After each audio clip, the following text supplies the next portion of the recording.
belle victoire du Barça 1-2 en toute maturité face à Newcastle. Bonjour à toutes et à tous et bienvenue dans cette nouvelle vidéo d'après-match Newcastle-Barça. Le choc de cette première journée a tenu toutes ses promesses entre la puissance physique anglaise et la maîtrise technique catalane. C'est bien le Barça qui s'est imposé 2-1 grâce à un doublé de Marcus Rashford, mais Newcastle aura pas démérité. Avant de passer à l'analyse du match, n'hésitez pas à liker la vidéo et à vous abonner. Avant le coup d'envoi, on s'y attendait.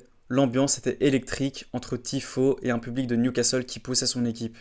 Il n'y avait pas trop de surprises dans la compo de Newcastle, mis à part la non-titularisation de Walt Mad et c'est Gordon qui du coup jouait au poste de numéro 9. Côté Barça, pas trop de surprises non plus. On savait juste pas trop pour qui Flick allait opter en défense centrale et c'était finalement le duo Cubarsí et Araujo qui a été choisi pour ce test physique face à un Newcastle agressif et vertical. La première période était un vrai combat. Newcastle démarre très fort avec un pressing haut, avec une haute intensité, récupérant des ballons très hauts et créant du danger. Elanga était parvenu à centrer pour Gordon qui était seul au point de péno. Heureusement qu'il loupe sa frappe. On peut s'estimer heureux qu'il n'a pas eu le geste d'un numéro 9. Et il y a aussi l'énorme occasion de Harvey Barnes, mais on commence à avoir l'habitude. Johan Garcia réalise un arrêt décisif.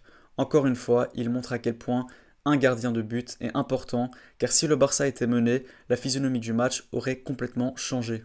Les Magpies ont quand même pas mal dominé les duels en début de match, mais ça manquait clairement de précision dans le dernier geste. Le Barça parvient donc à résister et reprend le contrôle de la possession vers la 20e minute grâce à Pedri et De Jong qui ont dicté le rythme au milieu avec leur technique. Rashford était menaçant sur son aile, mais malheureusement, il était un peu seul en attaque. Lewandowski et Rafinha étaient assez discrets. À la pause, donc, 0-0. Le Barça a plus le ballon, mais Newcastle s'est procuré les plus grosses occasions, empêchant le Barça de s'installer confortablement. La seconde mi-temps voit le Barça monter en puissance. Newcastle commence la seconde mi-temps comme la première, avec un très gros pressing, mais encore une fois, le Barça parvient toujours à résister. Et c'est à la 58e minute que Rashford ouvre le score d'une tête puissante sur un magnifique centre de Koundé. Et à partir de ce but, Newcastle accuse le coup, la fatigue se fait ressentir et c'est comme si ils y croyaient déjà plus. Le Barça s'installe définitivement dans ce match avec toujours ce duo Pedri-Frenkie magistral et ce qui devait arriver arriva puisqu'à la 67e, Rashford double la mise avec une frappe magistrale de l'extérieur de la surface, un vrai missile. Le Barça pousse un peu pour mettre le troisième et aurait peut-être pu bénéficier d'un péno sur Ferran. Il faudrait revoir le replay, mais bizarrement, on n'en a pas eu durant le match, ni aucun check de la VAR d'ailleurs. Mais bref, passons. Et finalement, Newcastle pousse un peu en fin de match et Anthony Gordon réduit l'écart à la 90e sur une passe de Murphy et une belle action collective, relançant donc le suspense. Mais le Barça tiendra bon, montrant qu'ils ont appris du match face à l'Inter en gérant cette fin de match d'une main de maître. Conclusion, un match gagné avec beaucoup de maturité. On n'a pas vu un Barça caricatural qui joue tout vers l'attaque en s'exposant défensivement. On a vraiment vu une équipe et un système de jeu plus mature. Preuve que Flick a fait évoluer son système. Reste à voir pour les autres grands matchs ce que cela donnera, mais en tout cas c'est très positif de voir cette évolution. Cette victoire, on la doit à quelques joueurs qui ont lâché une très belle prestation. Marcus Rashford, bien évidemment, qui finit homme du match avec son doublé qui va sans doute l'aider à gagner plus en confiance. Son match, selon moi, illustre très bien le joueur qu'est devenu Rashford. Je trouve qu'il y a du bon, notamment son sens du but, quelques débordements et combinaisons sur son côté, et un peu de moins bon. Parfois, il ne revenait pas défendre, il semblait parfois un peu nonchalant, et parfois, il a du mal à se connecter avec ses partenaires. Après, il faut aussi prendre en compte qu'il doit s'acclimater à un nouveau pays, un nouveau club et des nouveaux coéquipiers. C'est jamais simple, et que pour un joueur qui n'est pas au top physiquement et mentalement, il arrive quand même à te mettre un doublé à St James Park en Ligue des Champions. Je suis vraiment très content pour lui, c'est un joueur que j'apprécie beaucoup et j'espère que ça l'aidera à monter en puissance cette saison. Il faut aussi parler du duo Pedri et Frenkie qui ont été tout simplement monstrueux au milieu de terrain, contrôlant le jeu, faisant respirer le Barça et évitant toute pression de Newcastle. C'est simple, ils ont choqué toute l'Angleterre. De nombreux supporters de Newcastle qui étaient au stade ont même dit qu'ils n'avaient jamais vu des joueurs aussi bons de leurs yeux. Faut juste se rendre compte de la chance qu'on a d'avoir ces deux joueurs au Barça, les gars. Deux autres joueurs qui m'ont aussi impressionné, c'est Johan Garcia qui a été solide avec plusieurs arrêts clés et qui permet au Barça de ne jamais être mené.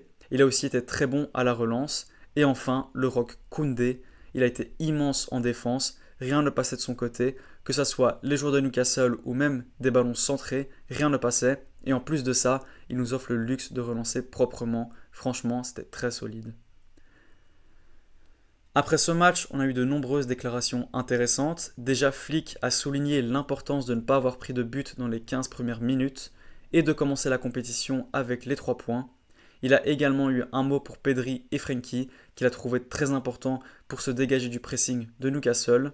Les joueurs de Newcastle sont aussi passés en interview d'après-match. Guimarães, par exemple, a souligné les difficultés de jouer contre ce Barça qui ne te laisse pas respirer et qui arrive à te frustrer.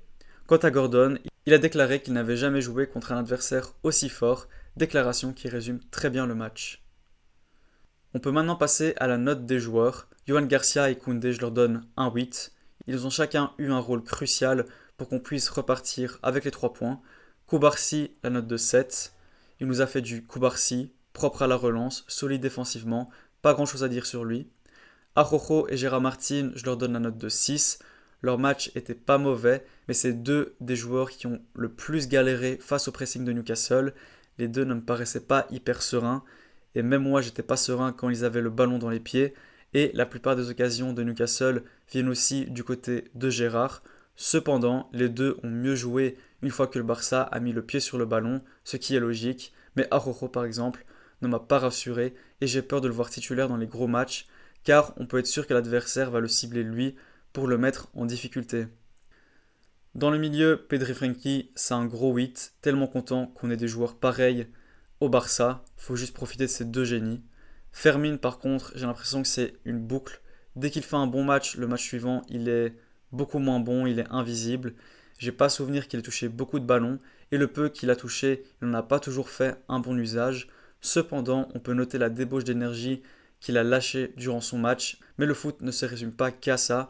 Je lui donne donc la note respectable de 6. En attaque, Rafinha et Lewandowski méritent une note de 6 selon moi.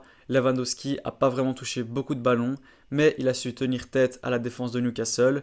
Il est aussi proche de marquer un but, sans compter la sortie de Pope.